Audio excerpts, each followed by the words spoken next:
हाँ, जिनागम में अनेक दृष्टियों से नयों के अनेक प्रकार से भेद किए गए हैं। उनमें से जो नए मूल रूप से आत्मा के स्वरूप को समझने समझाने में ही काम आते हैं, उन्हें अध्यात्म के नए कहते हैं। यह दो प्रकार के होते हैं, निश्चय नय और व्यवहार नय। निश्चय पर से भेद और अपने में अभेद करता है। उदाहरण से समझा कि मेरे में क्या, मेरे में सम्यक दर्शन, सम्यक ज्ञान, सम्यक चारित्र रूप हूं, मेरा स्वरूप ऐसा है, त्रिकाली शुद्ध हूं, भगवान आत्मा हूं। तो ये सब हम निश्चय ने से बात करते हैं। और जब मैं अपने में जब मैं पर से भेद करता हूं, पर से भेद क्या, कि मैं शरीर नहीं हूं, राग द्वेष मुझ में नहीं है, तो ये सब क्या हो गए, निश्चय ने से कथन हुआ, यानी कि अपने पर से भेद किया, तो ये निश्चय ने का कथन कहा। फिर व्यवहार ने क्या कह रहा है कि पर से तो अभेद करता है, समझाने की दृष्टि से। अगर किसी को मोहित को समझाना हो कि ये मोहित कैसा है, तो उसके शरीर के हिसाब से समझाएंगे ना, क्योंकि आत्मा तो कोई देख नहीं सकता। जो मोहित मतलब जो जीव है वो तो देख नहीं सकता, तो जो सजीव है यानी आत्मा और इस शरीर का जो संयोग है, उसके माध्यम से समझाया जाएगा कि भाई मोहित ऐसा है, चश्मा लगाता है, घुंघराले बाल है, यहाँ रहता है, फलाना करता है, ढिमाका करता है। तो इसका मतलब क्या, कि हमने पर के साथ संयोग करके दिखाया, समझाया।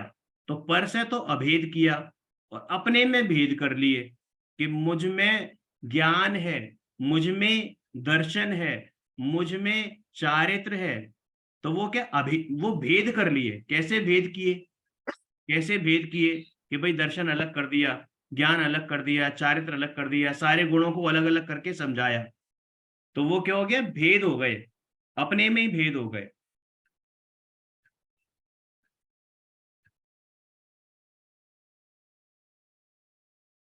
इसलिए इस गाथा में अपने में भेद करने वाली परिभाषा को व्यवहार ने कहा है, और अपने में अभेद बताने वाले लक्षण को शुद्ध ने कहा है।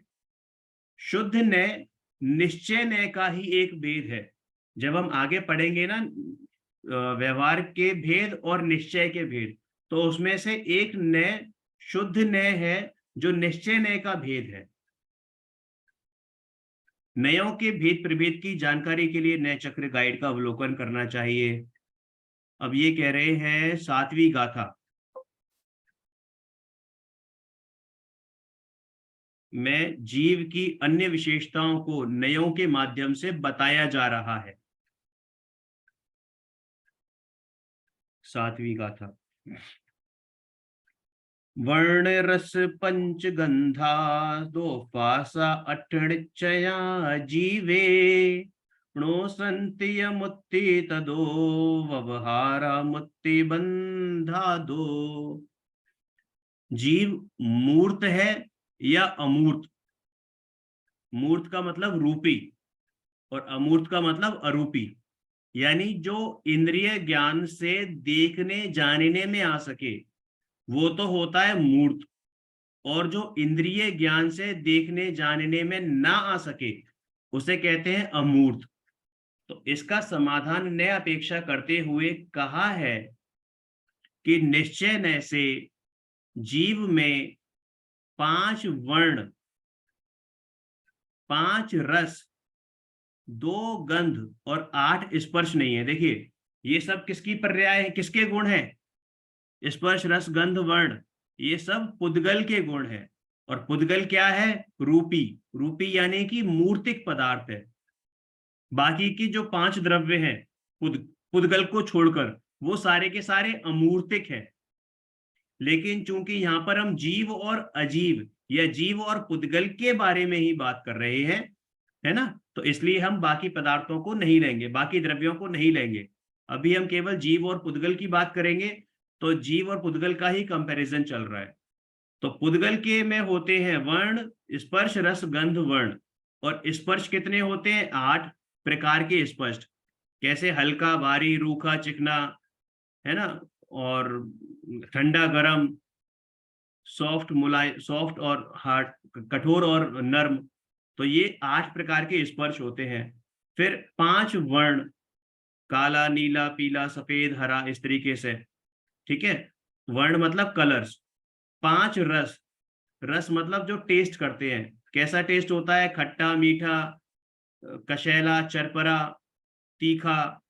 तो वो क्या हो गए, कड़वा। तो वो हो गए 5 रस। 2 गंध, सुगंध या दुर्गंध। तो इस तरीके से ये जो 4 गुण हैं किसके, उद्गल के, वो जीव में नहीं होते। किस नय से नहीं होते, निश्चय नय से नहीं होते। निश्चय नय से नहीं होते मतलब यथार्थ में नहीं होते, सच्ची में नहीं होते। अतः जीव अमूर्तिक है, क्योंकि जिसमें ये गुण पाए जाएंगे वो द्रव्य क्या होगा, मूर्तिक होगा। और एक बात और, जिस भी द्रव्य में, जिस भी पदार्थ में इन चारों गुणों में से एक गुण भी पाया गया, बाय डिफॉल्ट बाकी के 3 गुण उसमें होंगे ही होंगे। मतलब ऐसा नहीं है कि कोई चीज हमें दिखाई नहीं दे रही है, जैसे शब्द है, शब्द हमें दिखाई नहीं दे रहे, लेकिन शब्द को स्पर्श गुण के माध्यम से हम महसूस कर सकते हैं। वाइब्रेशन सबने पढ़ा है ना, वाइब्रेशन, वाइब्रेशन से ही शब्द बनते हैं। तो वाइब्रेशन क्यों होता है, क्योंकि स्पर्श गुण होता है ना। हमारे कानों में वाइब्रेशन होता है जब तेज म्यूजिक बजता है, तो इसका मतलब शब्दों में स्पर्श गुण है। और शब्दों में अगर स्पर्श गुण है तो शब्द में रस भी है, गंध भी है, वर्ण भी है। भले ही वो हमारे ज्ञान में ना आ पाए, हमारा ज्ञान का सामर्थ्य ऐसा नहीं है कि हम उसको पहचान पाए, देख पाए, है ना। लेकिन इससे ये साबित होता है कि शब्द भी पुद्गल की ही पर्याय है। अतः जीव अमूर्तिक है। व्यवहार नय से जीव को कर्म बंधन होने से, अब चूंकि कर्म कैसे होते हैं, पौद्गलिक होते हैं, पुद्गल होते हैं।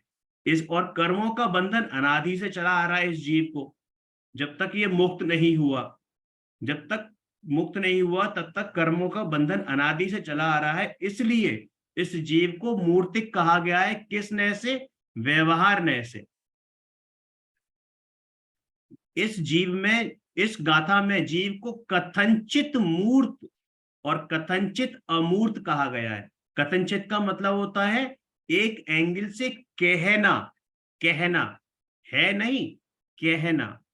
100% नहीं आएगा यहाँ पर। जीव को अगर हम ये बोलेंगे कि ये सर्वथा ही मूर्त है, तो फिर एक कथन झूठा क्या हो जाएगा, कि जो ये दिख रहा है वो क्या है, जो संयोग दिख रहा है वो क्या है, अपेक्षा लगती है। जैन धर्म की, जिनवाणी की यही विशेषता है कि यहाँ पर हर कथन अपेक्षा से कहा जाता है, स्यादवादमयी है।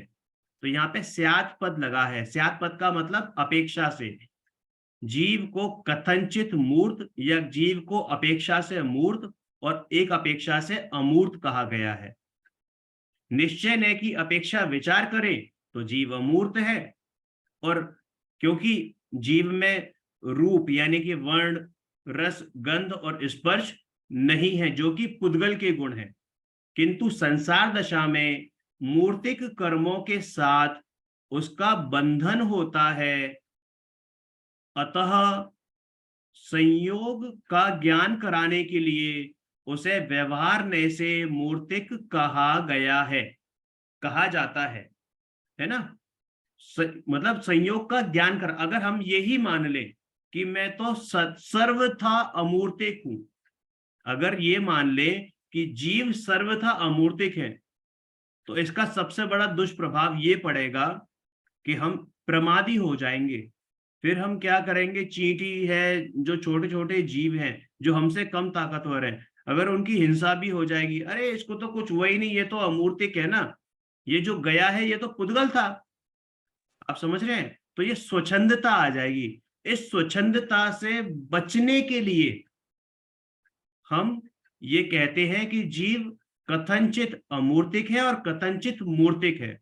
अगर हम ये मान लें कि मैं सर्वथा ही अमूर्तिक हूं, तो फिर मैं कर्म बंधन का नाश का प्रयास करूंगा ही क्यों, मुक्त होने का प्रयास करूंगा ही क्यों।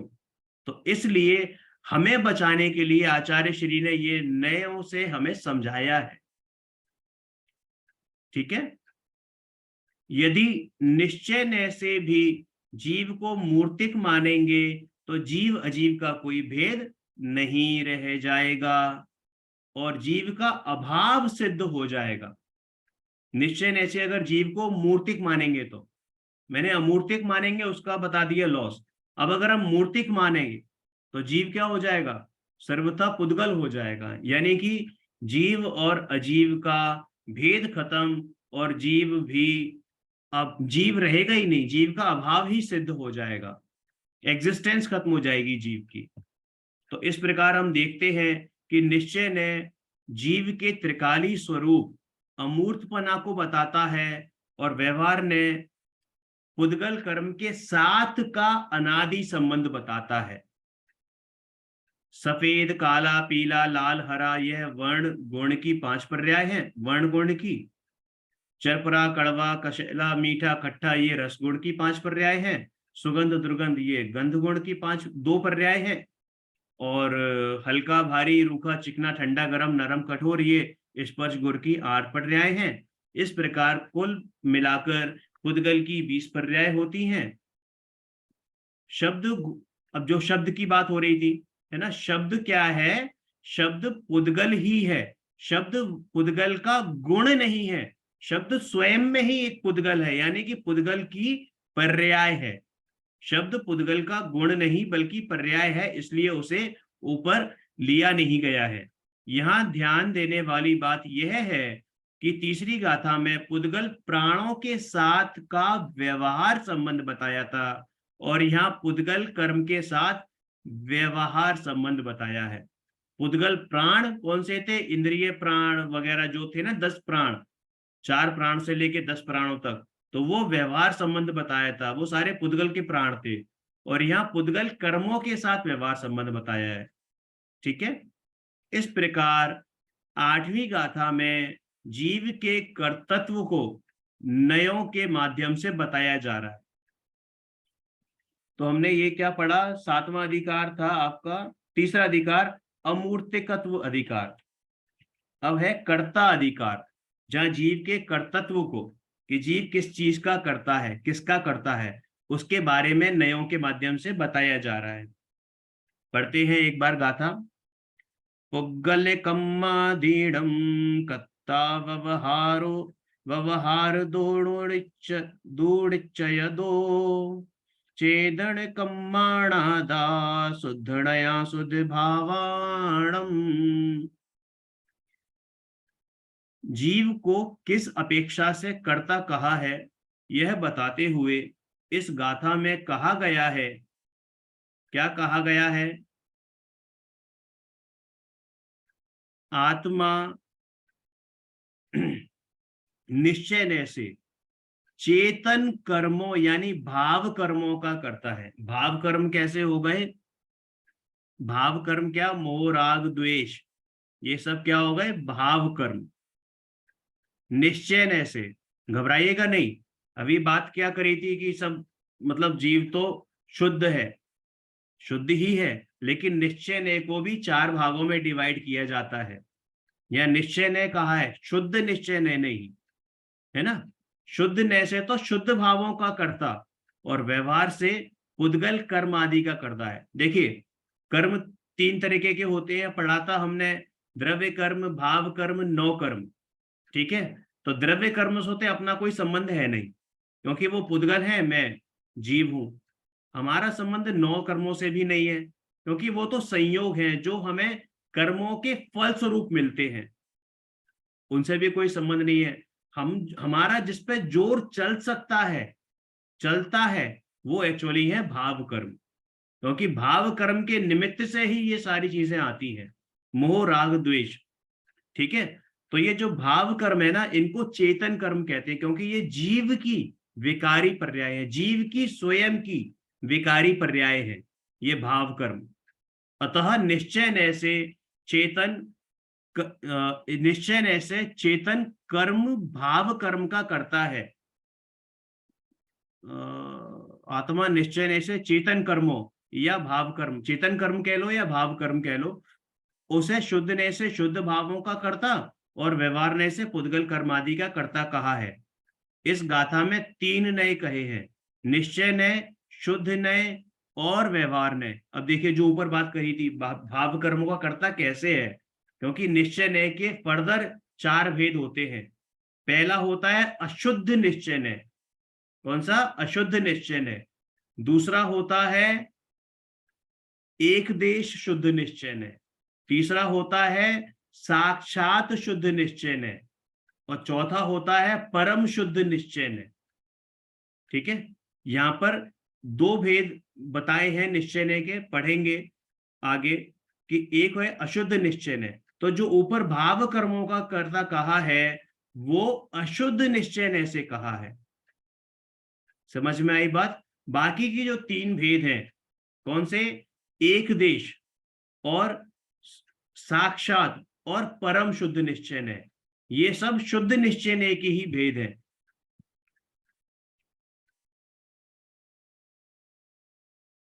ठीक है, यहां ध्यान देने वाली बात यह है कि शुद्ध नय के एक भेद का नाम शुद्ध नय ही है। अब शुद्ध नय कह लो या शुद्ध नय का भेद कह लो, शुद्ध नय भी है।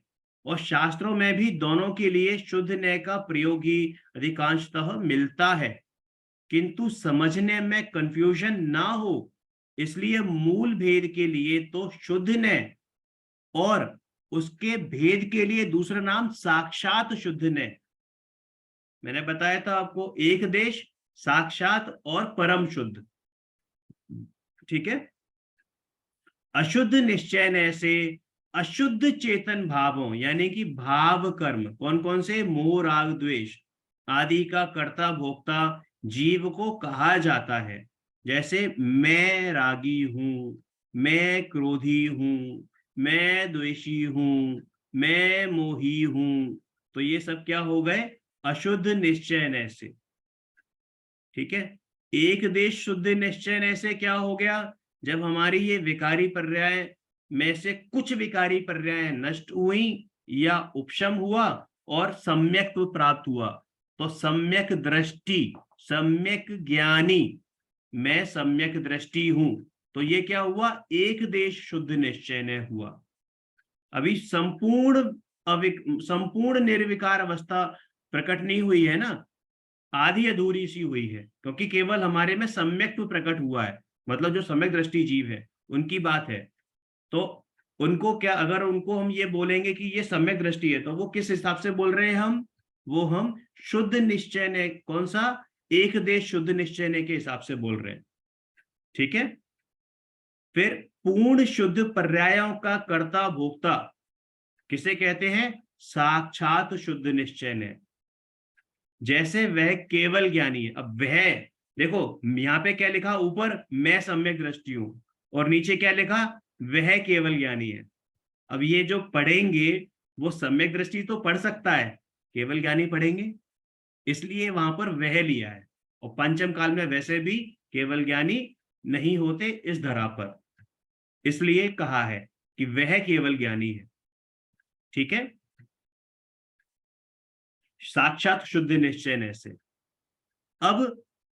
अब सबसे बड़ा परम शुद्ध निश्चय ने। परम शुद्ध निश्चय ने पूरा भेद होता है, जो कूटस्थ अपरिणामी ध्रुव, जो केवल ज्ञान की पर्याय को भी मतलब धिक्कार मानता है कि ये भी मेरी नहीं है, इसमें भी भेद नहीं है ना। मतलब पर की पर्यायों को तो अकर्ता भोक्ता कहता भी है, गुण भेद भी सारे खत्म हो गए, है ना। एक अभेद आत्मा, वो कौन?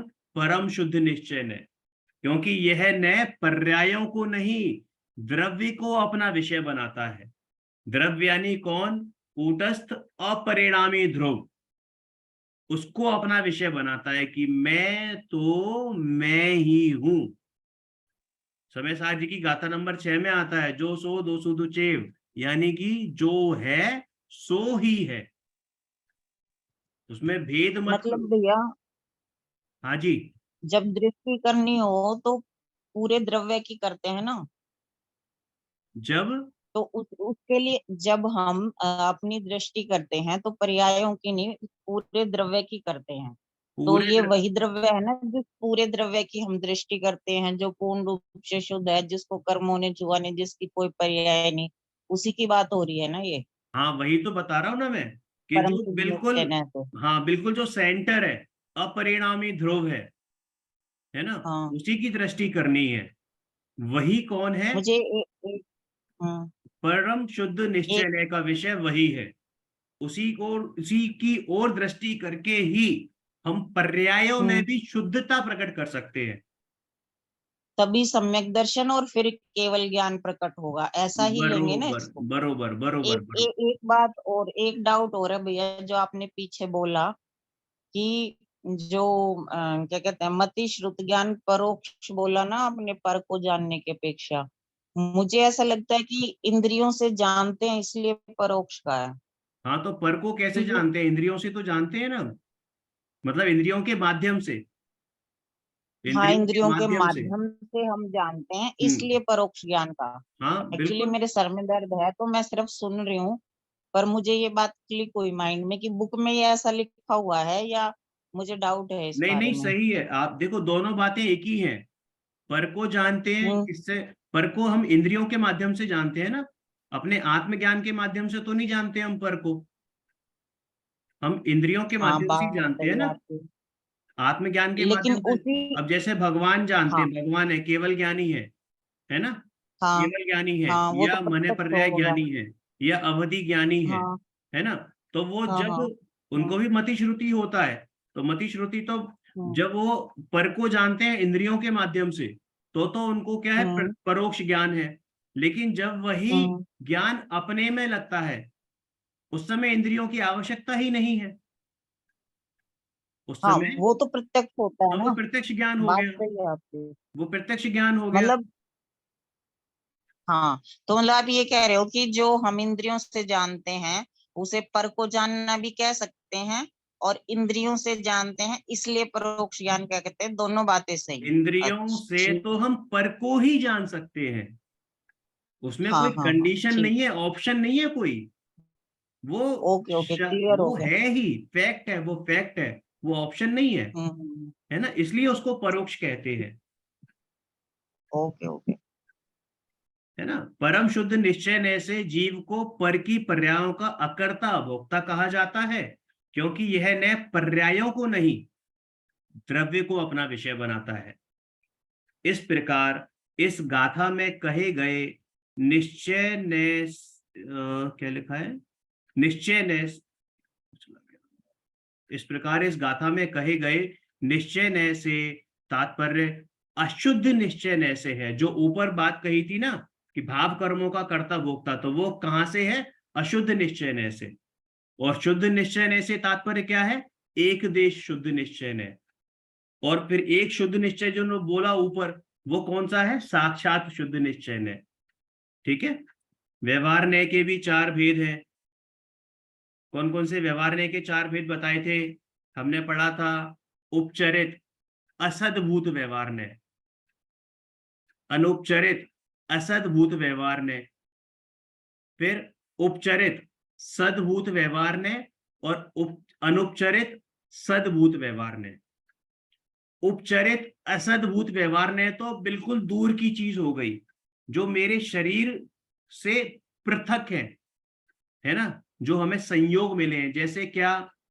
जैसे ये लैपटॉप मेरा है, ये घड़ी मेरी है, ये टेबल मेरी है, ये घर, मेरे बीवी, मेरे बच्चे, मेरी माता, मेरे पिता, मेरे दोस्त, मेरी फैमिली, मेरा जॉब, मेरे पैसे, घर बार, गाड़ी घोड़ा, ये सब जो है हमें दिख रहे हैं मेरा पंचेंद्रियों के शरीर, विषय। मेरा मान, मेरा सम्मान, हाँ, मैं, सब आ जाएगा ना वो ये। सब इसमें क्या हो गए?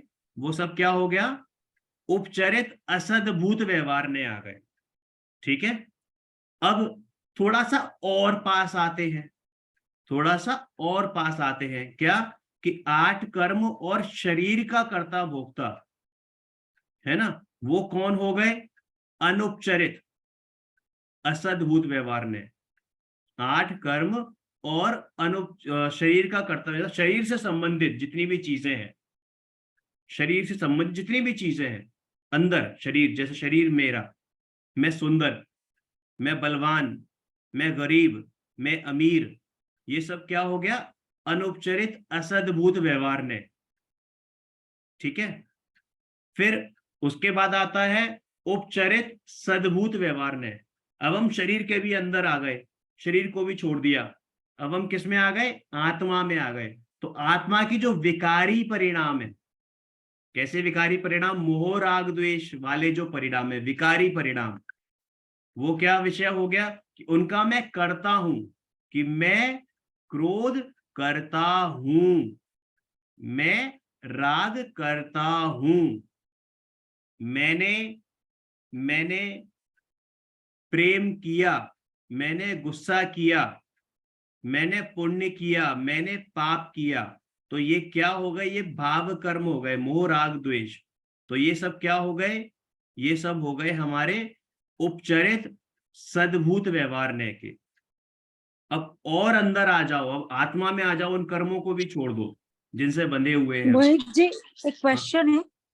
हाँ आपने जो बताया कि मैं मोही हूँ, रागी हूँ, द्वेषी हूँ, उसको आपने उपचरित सद्भुत व्यवहार नहीं में बताया, अनुपचरित।